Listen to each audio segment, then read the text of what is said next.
জন্মসূত্রে মুসলমান নন, ঠিক না? জন্মগতভাবে আপনারা জানেন আমার বাড়ি আপনাদের থেকে খুব বেশি দূরে নয়, আপনারা অনেকেই আমার পরিচয় দিলে অনেকেই সহজেই চিনবেন। আপনাদের পার্শ্ববর্তী ইউনিয়ন সালান্দর, ঠিক না? সালান্দর ইউনিয়নের 1 নম্বর ওয়ার্ডে আমার জন্ম হয়েছে। জন্মগতভাবে ব্রাহ্মণ পরিবারের জন্ম আমার। আমি সংস্কৃত ভাষার উপরে পাণ্ডিত্য নিয়া, ডিগ্রি নিয়া, বেদ পুরাণ রামায়ণ মহাভারত জেন্দা বেস্তা স্মৃতি শ্রুতি মনসংহিতা শ্রীমৎ ভাগবত গীতা রাজভোগ কালীভোগ ছাড়াও অসংখ্য কিতাবাদি গবেষণা কইরা 44,441 খানা মন্ত্র পড়ে দেখলাম, তার ভিতরে 30,000 মন্ত্র শুধু মুসলমানের গুণগান। সুবহানাল্লাহ কইবেন না?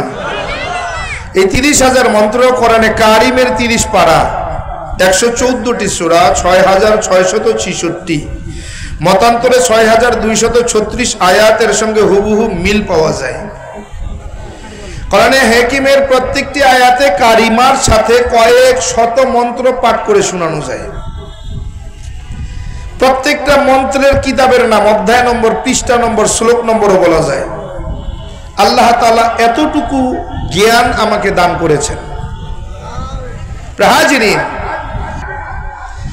ছোট মানুষ এলেম কালাম নাই তেমন, আমার পরে যিনি আছেন আমার বন্ধুবর খুব মনোমুগ্ধকর আলোচনা করেন। আমি উনাকে মূলত আলোচনা করার জন্যই নিয়ে আসছি। আজকের আলোচনা করবেন উনি, আমি জাস্ট শুধুমাত্র মাঠটা একটু গুছাইয়া দিই। কি যারা দাঁড়ায় আছেন বসা যাবে না? যাদের সামনে জায়গা আছে সামনে আসে, আগায় আসা যাবে না? কি কথা কয় না?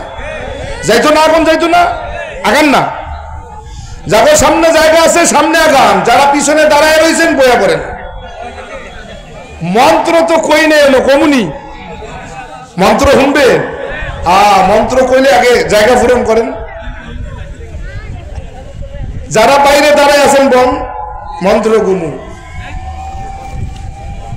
হাজিরিন, রব্বি কারীম জানায়া দেয় আলিফ লাম মিম। আল্লাহ তাআলা জানায়া দেয় আলিফ লাম মিম। এই 3 হরফের কোনো অর্থ হয় না, মানে হয় না, অনুবাদ হয় না, ব্যাখ্যা হয় না, কোনো তাফসীর হয় না। এই 3টা হরফ কোরআনে কারিমের এক একটা কোড নম্বর। বলে কেমন কেমন দুনিয়ার জমিনে যারা ব্যবসা করে, ব্যবসায়ী দোকানের মধ্যে অনেক প্রকারের মাল থাকে, থাকেনি? অনেক প্রকারের মালামাল আছে। কোন মালের দাম কত, কত দিয়ে কেনা, কত বিক্রি করা লাগবে, এটা মনে রাখার কথা নয়। কি ঠিক কিনা? মনে রাখার জন্য ব্যবসায়ী দোকানদার প্রত্যেকটা মালের গায়ে এক একটা গোপন কোড লিখা দেয়, আসেনি?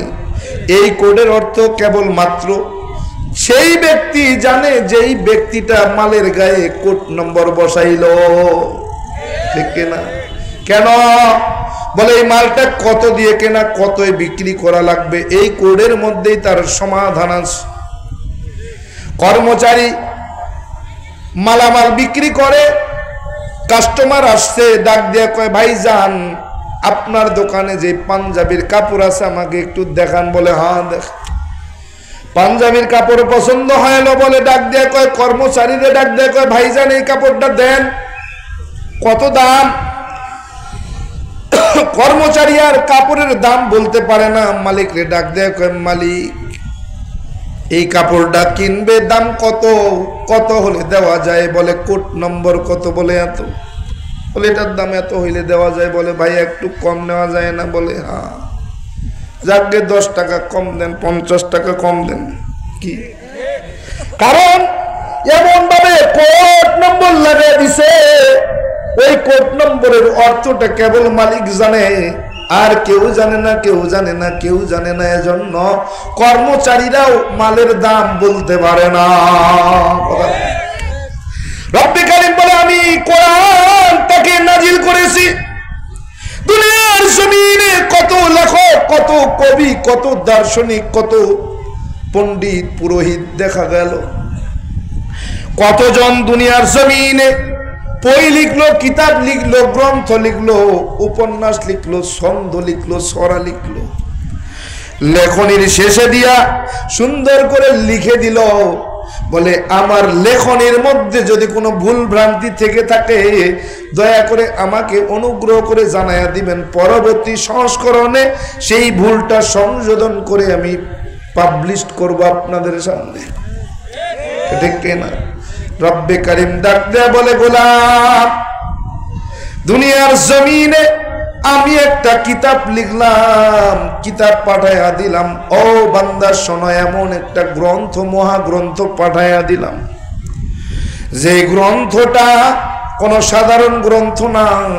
আল্লাহ পাক রব্বুল আলামিন বলেন, যালিকাল কিতাব, এটা এমন একটা মহাগ্রন্থ, এমন একটা মহাগ্রন্থ, লা রাইবা ফি, যার মধ্যে ভুল তো দূরের কথা, সন্দেহ করারও কোনো সুযোগ নেই।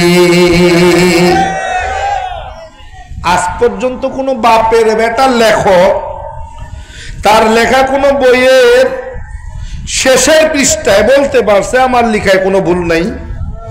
প্রথমে তো বাদ দিলাম, শেষের পৃষ্ঠায় লিখার ক্ষমতা আছে কোন বাপের বেটার যে আমার লেখনির মধ্যে কোনো ভুল নাই?